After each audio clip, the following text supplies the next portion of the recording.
Ini bukan mobil Apple karena secara resmi itu tidak pernah ada. Dan sekarang itu benar-benar tidak akan pernah ada. Apple menghentikan usahanya untuk membuat mobil listrik sendiri setelah 1 dekade. Perusahaan itu memiliki beberapa ide liar tentang masa depan mobil. Dan jika mereka membuat mobil, maka seharusnya bisa sangat revolusioner seperti iPhone. iPhone telah menghancurkan bisnis besar seperti Nokia dan Motorola.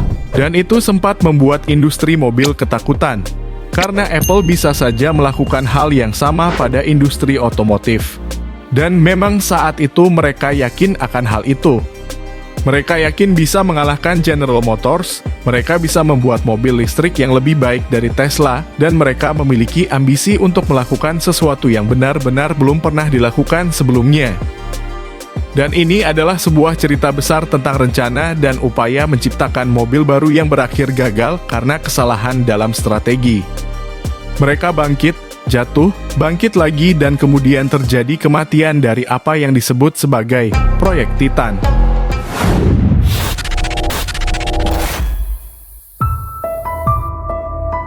Apple memang sangat misterius.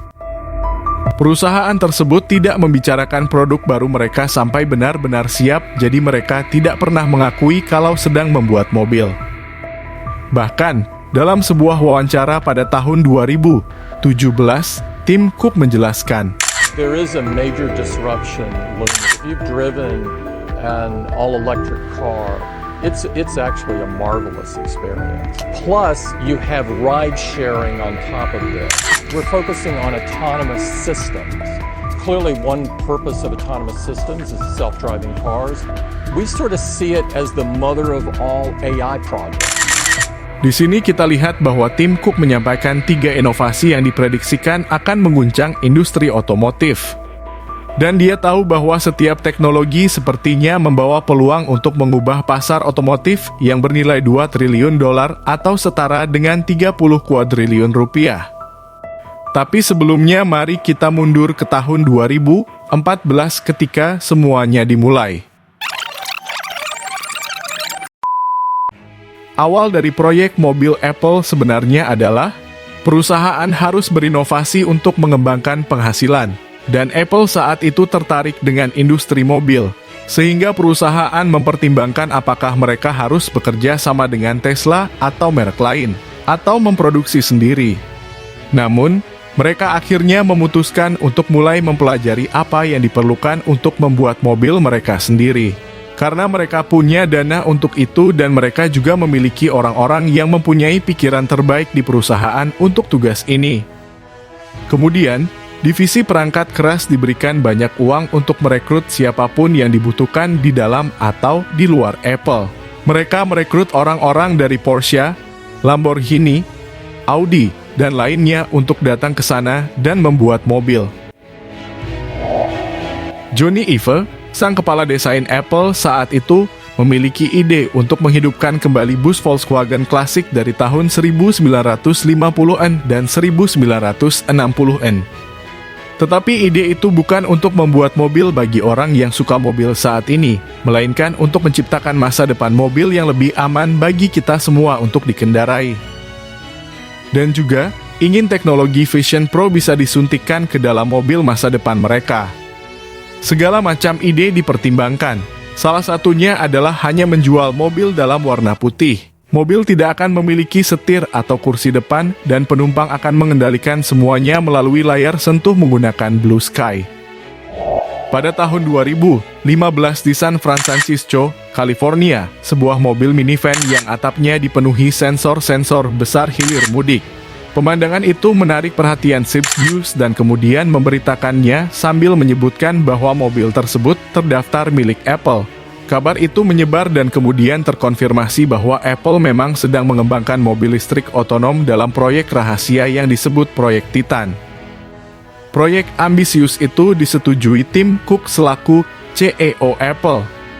Dan Apple dengan membentuk sebuah tim beranggotakan 1.000 orang yang dipimpin oleh Steve Zadesky, seorang mantan engineer dari Ford.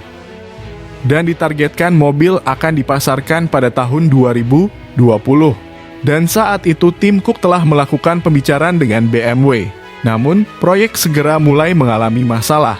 Dan ada kebingungan tentang apakah prioritasnya harus bersaing dengan Tesla dalam mobil listrik atau Google yang membuat lompatan besar dalam kendaraan otonom. Pada tahun 2016, ada banyak ketidaksepakatan di tim eksekutif Apple. Ada kesulitan dalam menemukan cara untuk benar-benar memproduksi kendaraan. Dan ada kekhawatiran tentang keuntungan dan kerugian yang akan didapatkan. Sehingga Sadetsky yang ditunjuk sebagai pemimpin proyek Titan meninggalkan posisinya dan disusul pula kabar yang menyebutkan bahwa BMW mundur dari pembicaraan kerjasama dengan Apple. Karena Apple ingin platform tersebut terintegrasi ke dalam perangkat lunak laut mereka sendiri. Sehingga membuat BMW menolak karena keinginan Apple itu bertentangan dengan kebijakan mereka tentang perlindungan data pelanggan di masa depan. Mansfield yang menggantikan Sadetsky mengubah arah proyek Titan, alih-alih membuat mobil Apple akan fokus pada pengembangan teknologi pengemudi yang paling canggih, yaitu mobil otonom level 5. Mereka beralih ke pengembangan perangkat lunak pengemudi otomatis. Saat itu Apple juga menginvestasikan dana pada Didi, yang merupakan versi Cina dari Uber. Jadi, suatu hari nanti mungkin mereka akan menyertakan teknologi pengemudi otomatis ke layanan transportasi online Didi. Perusahaan melanjutkan pengujian dan laporan mulai masuk dari mobil uji Lexus yang dilengkapi dengan teknologi pengemudi Apple muncul di jalan-jalan California pada tahun 2017. 2 tahun kemudian, pada tahun 2019, Uber meluncurkan sahamnya. Kekecewaan besar terjadi karena bisnis transportasi online tidak berjalan dengan baik dan tanpa prospek keuntungan seperti Apple. Sehingga salah satu pilar Cook mulai terlihat kurang revolusioner. Pada saat yang sama, harga saham Tesla melonjak dari $50 miliar menjadi perusahaan triliunan dolar dalam waktu kurang dari 2 tahun. Kendaraan listrik saat itu menjadi benar-benar terlihat sangat menarik. Tetapi kenapa akhirnya mobil Apple disuntik mati? Itu membantu memberi kepercayaan diri kepada Apple untuk membuat perubahan arah lain. Pada saat itu, Doug Field, seorang eksekutif dari Tesla yang telah mengembangkan Model 3, bergabung dengan proyek mobil Apple pada tahun 2017. Kemudian, ia melakukan riset, pengembangan dan juga mengadakan pertemuan untuk menunjukkan apa yang telah berhasil dikumpulkan timnya di fasilitas rahasia milik Apple. Apple memang memiliki fasilitas pengujian yang sangat rahasia, memiliki luas beberapa ratus hektar di tengah padang pasir Arizona di luar Phoenix. Di sana, mereka mengumpulkan sekelompok orang senior dari tim mobil Apple, bersama dengan tim Cook dan anggota tim lainnya.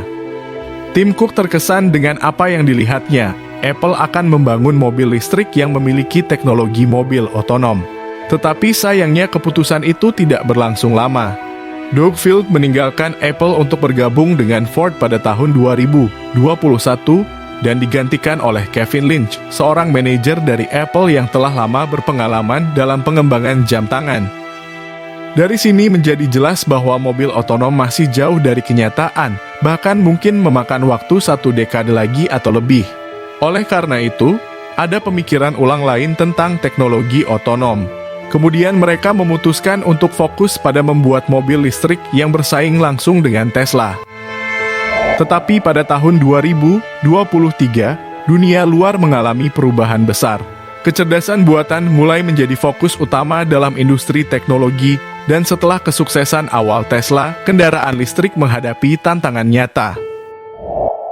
Pada bulan November 2022, kita semua menyaksikan perilisan ChatGPT yang menggegerkan dunia dengan kecerdasannya. Google memiliki divisi besar untuk pengembangan kecerdasan buatan sendiri, dan Microsoft menjadi investor terbesar dalam OpenAI, yaitu pengembang ChatGPT. Meskipun ada banyak inovasi kecerdasan buatan yang digunakan dalam produk-produk Apple, masih belum jelas bagaimana Apple akan mengambil peran besar dalam permainan kecerdasan buatan generatif di masa depan. Pada tahun 2024 ini, pasar mobil listrik mulai kehilangan daya tariknya dengan pertumbuhan penjualan melambat karena 3 alasan. Harga mobil listrik masih mahal, dan suku bunga yang tinggi membuatnya sulit terjangkau untuk dibeli. Generasi pertama mobil listrik yang kini masuk pasar mulai memasuki second market dan nilai jualnya menurun. Selain itu, mobil dengan mesin pembakaran tradisional peminatnya juga masih tinggi. Dan juga, produsen mobil yang sudah mapan mulai merilis model mobil listrik mereka sendiri. Yang berarti persaingan akan semakin ketat dan pada 26 Februari 2024. Tim Cook membuat keputusan besar setelah banyak orang meninggalkan pekerjaan. Tim mobil menerima email yang mengumumkan pertemuan semua pihak keesokan harinya, dan orang-orang mulai menyadari ada sesuatu yang terjadi. Kemudian, pukul 10 pagi keesokan harinya, mereka semua berkumpul di ruang konferensi dan mereka mengikuti presentasi video yang berlangsung selama 12 menit. Presentasinya cukup singkat, terima kasih atas semua usaha Anda. Kami segera akan menutup proyek Titan. Ini menjadi akhir dari perjalanan mega proyek mobil Apple. Dalam 5 tahun terakhir, Apple harus mengeluarkan 113 miliar dolar atau setara 1.759 triliun rupiah.